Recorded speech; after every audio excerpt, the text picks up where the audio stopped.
이번 분석을 시작하기 앞서 투자 판단의 최종 책임은 투자자 본인에게 있다는 점을 명확히 말씀드립니다. 저희는 단순 참고종 정보나 분석을 제공할 뿐 특정 종목이나 섹터에 대해 매수나 매도를 절대 추천하는 것이 아닙니다. 자, 오늘은 엔비디아의 젠슨 황 CEO가 최근에 한 인터뷰를 정말 한 단어 한 단어 깊숙이 파헤쳐 보려고 합니다. 시작부터 시장을 정말 깜짝 놀라게 했죠. 1월 분기 매출 전망치를 650억 달러로 제시했는데 네. 월가 분석가들이 한 620억 달러만 나와도 와, 대단하다 이럴 판이었는데 그걸 그냥 훌쩍 뛰어넘어 버렸어요. 그렇죠. 사실 대부분의 사람들은 그 숫자 자체에만 집중을 하잖아요. 와, 650억 엄청나다. 네, 그렇죠. 하지만 오늘 저희는 그 숫자 너머에 있는 더 큰 그림을 한번 보려고 합니다. 이번 인터뷰는 단순히 우리 실적 좋아요 하는 그런 보고서가 절대 아니었거든요. 아, 그 이상이다. 네. 엔비디아가 어떻게 스스로를 그냥 칩 만드는 회사가 아니라 이 AI 시대의 모든 규칙을 새로 쓰는 플랫폼 제국으로 만들어가고 있는지 그 야심을 아주 노골적으로 드러낸 뭐랄까 선언문 같은 거였습니다. 표현이 정말 와닿네요. 그럼 그 거대한 제국의 청사진을 오늘 저희가 한번 제대로 펼쳐봐야겠군요. 맞습니다. 저희가 자료를 좀 정리해 보니까 크게 한 4가지 차원으로 나눠볼 수 있겠더라고요. 첫 번째가 비전과 전략, 그리고 두 번째가 기술과 혁신, 네. 세 번째는 지정학, 그러니까 미중 갈등 같은 시장 문제고요. 마지막이 이제 파트너십을 포함한 생태계, 이렇게 4가지인데. 아주 정리가 잘 됐네요. 그럼 첫 번째, 비전과 전략부터 바로 시작해 볼까요? 좋습니다. 이 첫 번째 차원에서 제가 가장 흥미롭게 본 부분이 바로 젠슨 황의 어떻게 보면 좀 이중적인 메시지입니다. 이중적인 메시지요. 네. 한쪽에서는 지금 클라우드에 있는 우리 엔비디아 GPU는 완전히 품절입니다. 라고 말을 해요. 네, 없어서 못 판다. 그렇죠. 희소성을 그냥 최고조로 끌어올리는 거죠. 그런데 바로 그 다음에 뭐라고 하냐면 하지만 걱정 마세요. 우리가 판매할 블랙웰 칩은 아주 많습니다. 라고 또 말을 합니다. 바로 그 부분이에요. 저도 들으면서 약간 했거든요. 이게 없다는 건지 있다는 건지 그렇죠. 그냥 뭐랄까 영리하게 마케팅하는 건가요? 아니면 혹시 진짜로 공급에 뭔가 문제가 있는데 그건 교묘하게 숨기려는 의도는 아닐까요? 정말 날카로운 질문이십니다. 바로 그 헷갈림, 그 혼란 자체가 전략의 핵심이거든요. 아, 일부러 그렇게 하는 거다. 그렇습니다. 품절이라는 단어는 시장 전체에 엔비디아 칩 없으면 당신들 AI 사업은 끝이다 라는 아주 강력한 공포 그리고 갈망을 심어주는 거예요. 네. 브랜드 가치를 천정부지로 끌어올리는 가장 효과적인 단어죠. 그렇죠. 품절 대란 이런 말만 들어도 사람들이 막 더 사고 싶어 하니까요. 네, 바로 그겁니다. 그런데 동시에 아마존이나 구글, 마이크로소프트 같은 진짜 큰손 고객들, 소위 말하는 하이퍼스케일러들 입장에서는 어떨까요? 불안하겠죠. 아니 칩을 못 구하면 우리 데이터 센터 증설은 어떡하지? 이런 걱정이 들 수밖에 없죠. 정확합니다. 바로 그들을 향해서는 걱정 마세요. 당신들이 쓸 물량은 충분히 아주 많이 준비되어 있습니다. 라는 안심의 메시지를 던지는 겁니다. 아, 그러니까 타겟에 따라서 메시지를 완전히 다르게 가져가는 거군요. 네, 정리하자면 일반 시장에는 갈망을 팔고 핵심 VAP 고객에게는 안정감을 파는 겁니다. 이건 단순한 수급 조절이 아니라 시장 전체의 심리를 조정하는 아주 정교한 수요 관리 기법이라고 봐야 합니다. 이야, 수요의 심리를 관리하는 단계라니 정말 대단하네요. 그런가 하면 중국 시장에 대해서는 정말 너무나 단호하게 제로라고 선을 딱 긋더라고요. 네, 그 부분도 아주 인상적이었죠. 아니 근데 현실적으로 그게 가능할까요? 어떻게든 제3국을 통한 우회 수출 경로 같은 게 있을 텐데 이걸 그냥 제로라고 딱 잘라 말해버리는 건 오히려 투자자들한테 너무 비현실적인 기대를 주는 건 아닌가 하는 생각도 들고요. 그게 바로 역발상의 핵심입니다. 투자자들이 세상에서 제일 싫어하는 게 뭘까요? 불확실성이겠죠. 맞습니다. 불확실성이죠. 특히 미중 갈등은 이게 언제 어디로 어떻게 터질지 아무도 모르는 가장 큰 리스크 덩어리잖아요. 그렇죠. 젠슨 황은 아예 제로라고 선언을 해버림으로써 이 가장 골치 아픈 불확실성이라는 변수를 투자자들의 계산기에서 그냥 삭제시켜버리는 겁니다. 아예 계산에 넣지 말아라. 네. 여러분, 앞으로 우리 회사 실적 전망할 때 중국 변수는 그냥 0으로 놓고 계산하세요. 우리는 중국 없이도 이만큼 성장할 수 있는 회사입니다. 라고 그냥 공표를 해버리는 거죠. 와, 대담하네요. 이렇게 되면 어떤 효과가 있을까요? 나중에 정말 혹시라도 규제가 아주 조금이라도 풀려서 중국에 칩을 단 한 개라도 팔게 되면 그건 전부 다 시장의 예상을 뛰어넘는 어닝 서프라이즈, 즉 보너스 실적이 되는 겁니다. 아, 리스크를 0으로 만들어서 오히려 미래의 잠재적인 이익, 업사이드를 극대화하는 거군요. 바로 그겁니다. 리스크를 회피하는 소극적인 전략이 아니라 리스크를 0으로 만들어버리는 아주 공격적인 전략이죠. 정말 관점이 다르네요. 불확실성을 제고해서 잠재력을 키운다. 그리고 이런 말도 했어요. 한 분기만에 회사 하나 크기만큼 성장했다. 네, 그 표현도 나왔죠. 어마어마한 성장 속도인데 그 말은 곧 전력난이나 공급망 병목 현상도 그만큼 심각하다는 뜻이잖아요. 근데 이걸 그냥 도전 과제라고만 쓱 넘어가더라고요. 맞습니다. 보통 다른 회사 CEO 같았으면 어떻게든 좀 가리려고 하거나 변명처럼 들릴 수 있는 부분이잖아요. 그렇죠. 약점이니까요. 하지만 그는 그 제약 조건들마저도 자신의 엄청난 성공을 증명하는 증거로 바꿔버립니다. 증거로요? 네, 보세요. 우리가 너무나 빠르게 그리고 너무나 거대하게 성장하고 있기 때문에 전 세계의 전력망과 공급망이 우리 속도를 지금 못 따라오고 있는 겁니다. 이 모든 문제들이 바로 우리의 이 경이로운 성장을 보여주는 훈장입니다.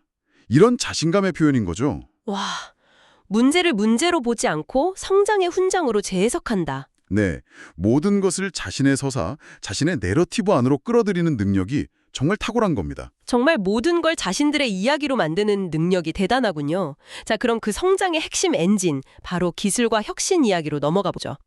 이 부분이 정말 흥미롭던데요? 네, 이쪽이 정말 무서운 부분이죠. 지금 시장에는 블랙웨이 칩이 이제 막 풀리기 시작했잖아요. 그렇죠. 이제 막 나오고 있죠. 그런데 벌써 차세대 칩인 베라루빈 이야기를 꺼내더라고요. 심지어 아주 구체적으로 실리콘이 이미 우리 연구실에 도착했습니다. 라고까지 말하면서요.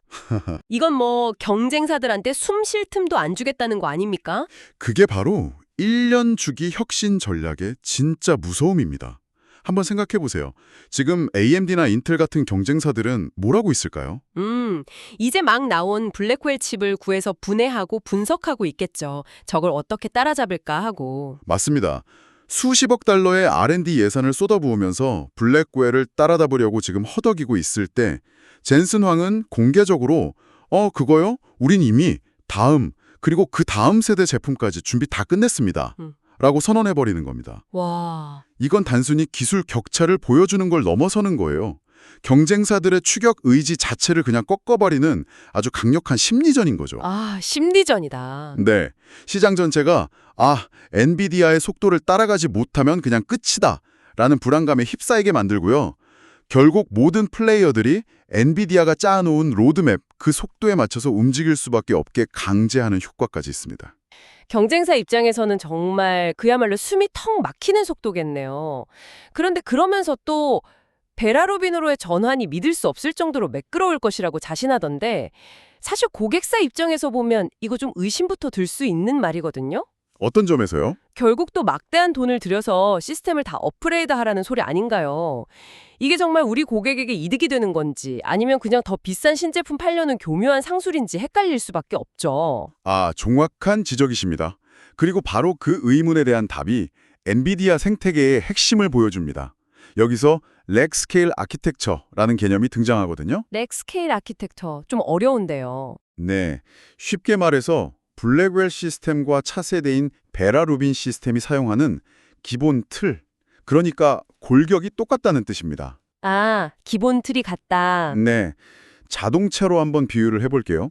엔진은 최신형 슈퍼 엔진으로 바뀌지만 그 엔진을 얻는 차체나 배선, 냉각 시스템 같은 것들은 기존의 것을 거의 그대로 쓸 수 있다는 거죠. 아, 그렇군요. 고객사 입장에서는 데이터 센터의 기반 시설, 예를 들어 서버렉이라든지 네트워킹 장비, 전력 공급 장치 같은 걸 다 뜯어 고칠 필요가 없는 겁니다. 그냥 핵심 칩 부분만 쏙 빼서 교체하면 되니까 전환에 드는 비용과 시간을 정말 획기적으로 줄일 수 있는 거죠. 아, 그러니까 한번 엔비디아의 그 틀에 맞춰서 데이터 센터를 싹 구축해 놓으면 그 다음부터는 계속해서 엔비디아 제품을 쓸 수밖에 없게 만드는 그런 구조군요. 바로 그겁니다. 정확히 보셨어요. 한번 발을 들이면 빠져나가기가 너무나 힘든 아주 강력한 잠금 효과, 바로 락인 효과를 만드는 거죠. 락인 효과? 우리가 처음에 아이폰을 쓰기 시작하면 나도 모르게 아이패드를 사고 맥북을 사고 애플워치를 쓰게 되는 것과 완전히 똑같은 전략입니다. 아, 애플 생태계처럼요. 네, 하드웨어의 연속성과 호환성을 통해서 생태계 전체를 아주 단단하게 묶어버리는 겁니다. 그렇게 강력한 생태계로 고객들을 꽉 묶어둔다고 해도 미중 갈등 같은 외부 변수는 사실 통제할 수가 없잖아요. 아까 중국 시장을 제로라고 선언했다고는 했지만 그걸로 이야기가 끝난 건 아니었죠. 네, 아니었죠. 이 지정학적 리스크라는 아주 까다로운 문제를 어떻게 다루고 있던가요? 그는 여기서 한 발 더 나아갑니다. 그냥 제로라고 말하고 끝내는 게 아니라 중국 시장의 연간 규모를 아마도 약 500억 달러라고 아주 구체적인 숫자로 언급을 해요. 500억 달러? 네. 이게 뭘 의미할까요? 이건 미국 정부와 투자자, 양쪽을 향한 아주 영리한 이중 메시지입니다. 이중 메시지요? 먼저 미국 정부를 향해서는 이렇게 말하는 겁니다. 우리는 당신들의 규제를 충실히 따르고 있습니다. 하지만 그 결과로 우리 미국 기업이 이렇게나 거대한 500억 달러짜리 시장을 통째로 놓치고 있다는 사실을 모두가 알아야 합니다. 라고 간접적으로 압박을 하는 거죠. 아, 규제 완화의 필요성을 에둘러서 이야기하는 거군요. 그렇죠. 동시에 월스트리트 투자자들을 향해서는 뭐라고 말하는 걸까요? 우리의 잠재력은 당신들이 보는 것보다 훨씬 크다. 정확합니다. 여러분, 지금 여러분이 보고 있는 우리의 엄청난 실적과 미래 전망치에는 저 거대한 500억 달러짜리 시장이 아예 빠져 있습니다. 즉, 우리의 진짜 잠재력은 여러분이 생각하는 것 그 이상입니다. 라고 어필하는 겁니다. 와, 규제를 준수하면서도 그 규제가 만들어내는 기회비용을 명확하게 숫자로 제시해서 정부와 시장 양쪽 모두를 자기들이 원하는 방향으로 영리하게 움직이게 만드네요. 정말 고단수입니다. 네, 그렇죠. 중동 문제에 대한 대응도 아주 흥미로웠어요. 사우디아라비아나 UAE 같은 국가들에 대한 수출 통제, 그러니까 최첨단 기술이 다른 군사적 용도 같은 걸로 사용될 수 있다는 우려에 대해서 그거 오래된 문제라면서 아주 대수롭지 않게 넘기더라고요. 네, 아주 자신감 있는 태도였죠. 근데 그건 너무 자신만만한 태도 아닌가요? 그러다가 정말 문제가 터지면 회사에 엄청난 타격이 될 텐데요? 표면적으로는 그냥 자신감으로만 보일 수 있지만 그가 내놓은 해법을 자세히 들여다보면 이게 아주 치밀하게 계산된 대응이라는 걸 알 수 있습니다. 해법이요? 네. 그는 먼저 기술 유용, 즉 기술이 다른 데로 새는 걸 우리가 아주 오랫동안 해오던 일이라면서 이게 뭐 갑자기 나타난 새로운 위협이 아니라는 점을 강조합니다. 네. 그리고 지금까지 모든 우려사항을 추적해봤지만 단 한 건의 유용 사례도 찾지 못했다고 아주 단호하게 선을 긋죠. 일단 의혹을 차단하고. 그렇죠. 그리고 나서 해결책으로 뭘 제시하냐면 바로 미국 클라우드 기업이 직접 그곳에서 데이터 센터를 운영하는 방안을 내놓습니다. 아, 그러니까 엔비디아가 직접 사우디나 UAE 정부에 칩을 파는 게 아니라 중간에 마이크로소프트나 아마존, 구글 같은 신뢰할 수 있는 미국 기업을 끼워 넣는다는 거군요. 정확합니다. 문제를 미국 정부가 100% 신뢰하는 자국의 빅테크 기업들, 즉 엔비디아의 가장 강력한 동맹군과 함께 해결할 수 있는 완전히 통제 가능한 영역 안으로 끌고 들어오는 거죠. 그렇게 되면 엔비디아는 문제의 당사자가 아니라 오히려 미국 정부의 안보 정책을 돕는 문제 해결사로 포지셔닝하게 되는 겁니다. 위기를 그냥 막고 방어하는 수준을 넘어서서 자신들의 통제력과 해결 능력을 시장과 정부에 보여주는 기회로 삼는 거죠. 문제를 해결하기 위해 파트너, 그러니까 미국의 빅테크 동맹을 끌어들이는 걸 보니까 이 회사의 진짜 힘은 단순히 칩 설계 능력이 아니라 이 거대한 생태계를 지휘하는 능력에 있는 것 같다는 생각이 드네요. 네, 바로 그 점입니다. 인터뷰에서 TSMC나 SK하이닉스, 삼성전자 같은 파트너사들 이름을 유독 많이 그리고 아주 구체적으로 강조한 것도 다 같은 맥락에서 봐야겠군요. 맞습니다. 그가 그 회사들의 이름을 하나하나 거론한 것은 절대 단순한 립 서비스가 아닙니다. 어떤 의도가 있을까요? 이건 시장 전체를 향한 과시입니다. 보세요. 세계 최고의 파운드리인 TSMC가 우리의 복잡한 칩을 만들어주고 세계 최고의 HBM 메모리를 만드는 SK하이닉스가 우리를 위해 일사불란하게 움직이고 있습니다. 이토록 복잡하고 거대한 글로벌 공급망을 마치 오케스트라 지휘자처럼 완벽하게 조율할 수 있는 회사는 우리 엔비디아뿐입니다. 라고 선언하는 겁니다. 아, 칩 설계도를 아무리 기가 막히게 그려도 그걸 제때 필요한 만큼 완벽한 품질로 만들어낼 수 없다면 그건 그냥 종이 조각에 불과하니까요. 그렇죠. 이 공급망 전체를 관리하고 지휘하는 능력, 이것 자체가 경쟁사들이 감히 넘볼 수 없는 거대한 전략적 해자인 셈입니다. 거대한 오케스트라의 지휘자라는 비유가 정말 딱 들어맞네요. 그런데 이 거대한 오케스트라가 연주를 계속하려면 에너지가 필요하잖아요. 지금 AI 산업의 발목을 잡는 가장 큰 제약 조건 중 하나가 바로 이 에너지 부족 문제인데 이건 어떻게 해결하겠다는 건가요? 젠슨 황은 이 제약 조건조차 새로운 시장 기회로 완전히 재해석해버립니다. 또요? 네, 그는 에너지 부족 문제가 심각하다는 걸 일단 인정해요. 그러면서도 자신의 그 방대한 파트너 네트워크를 통해서 전 세계 곳곳에 숨겨져 있는 크고 작은 전력의 틈새를 우리가 찾아낼 것이라고 말합니다. 전력의 틈새요? 그게 무슨 뜻이죠? 적극적으로 활용하는 새로운 시장을 엔비디아가 주도적으로 개척하겠다는 선언에 가깝습니다. 아, 에너지 시장의 패러다임까지 바꾸겠다? 그렇습니다. 미래의 AI 데이터 센터가 어디에 어떤 방식으로 들어설 것인가 하는 그 입지 선정 문제에서부터 엔비디아가 핵심적인 의사결정권을 갖겠다는 엄청난 야심을 드러내는 거죠. 와, 정말 모든 제약을 기회로 바꾸는 능력이 놀랍다는 말밖에 안 나오네요. 마지막으로 이 부분도 좀 궁금했습니다. 오픈 AI나 엔트로픽 같은 고객사들이 결국 돈이 있어야 자기들 칩을 살 텐데 그들의 자금 조달 능력까지 신경 쓴다는 듯한 발언이 나왔어요. 네, 그 부분도 아주 중요하죠. 이건 어떻게 보면 부품 회사가 고객사의 재무 상태까지 들여다보겠다는 건데 좀 선을 넘는 것처럼 보이기도 하거든요. 아니면 여기에도 또 다른 계산이 깔려 있는 걸까요? 아주 좋은 질문입니다. 그 답변 속에 엔비디아가 스스로를 어떻게 정의하는지 그 정체성이 명확하게 드러납니다. 그는 이렇게 말하죠. 우리는 고객의 수요에 대한 가시성과 그들의 자금 조달 능력을 일치시키는 것을 아주 신중하게 고려한다. 네. 이건 우리는 단순히 칩을 파는 부품 공급업체가 아닙니다. 라는 선언이에요. 고객의 사업 계획, 성장 전략, 심지어 재무 상태까지 함께 고민하고 컨설팅해주는 전략적 동반자가 되겠다는 뜻입니다. 전략적 동반자. 네, 한번 생각해 보세요. 고객사가 무리하게 투자를 막 집행했다가 자금난에 빠져서 휘청거리면 그 피해가 결국 누구에게 돌아오겠습니까? 주문이 끊기니까 엔비디아에게도 돌아오겠죠. 자, 바로 그겁니다. 그러니까 아예 처음부터 리스크를 함께 관리하겠다는 거죠. 고객의 성공이 곧 우리의 성공이라는 아주 강력한 신뢰관계를 구축해서 이 생태계를 더욱 단단하고 공고하게 만들려는 아주 깊은 전략적 포석인 겁니다. 자, 오늘 이야기를 쭉 종합해보니까 정말 흥미로운 그림이 그려지네요. 젠슨 황의 발언들을 통해 본 엔비디아는 우리가 알던 그냥 그래픽 카드 만들고 칩 파는 회사가 전혀 아니었습니다. 그렇죠.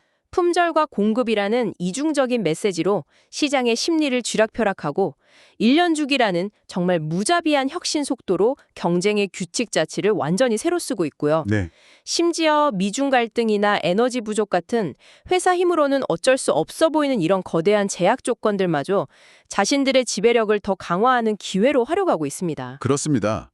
결론적으로 젠슨 황의 이번 인터뷰는 AI라는 거대한 파도가 밀려올 때 단순히 최고의 서핑보드를 만들어서 파는 것에 만족하는 게 아니라 아예 그 파도의 방향과 속도, 심지어 파도의 크기까지 자기들이 제어하겠다는 엔비디아의 엄청난 야심을 그대로 보여주는 겁니다. 파도 자체를 컨트롤하겠다. 네, 그에게 에너지 문제, 공급망 문제, 정치적인 규제 같은 이런 제약들은 넘어야 할 장애물이 아니에요.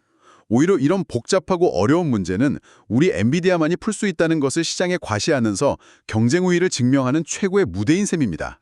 모든 문제를 자신들의 홈그라운드로 끌어들여서 경기를 치르는 거죠. 오늘 저는 엔비디아가 어떻게 모든 제약 조건을 자신들의 강점으로 전환시키는지 그 놀라운 전략들을 살펴봤습니다.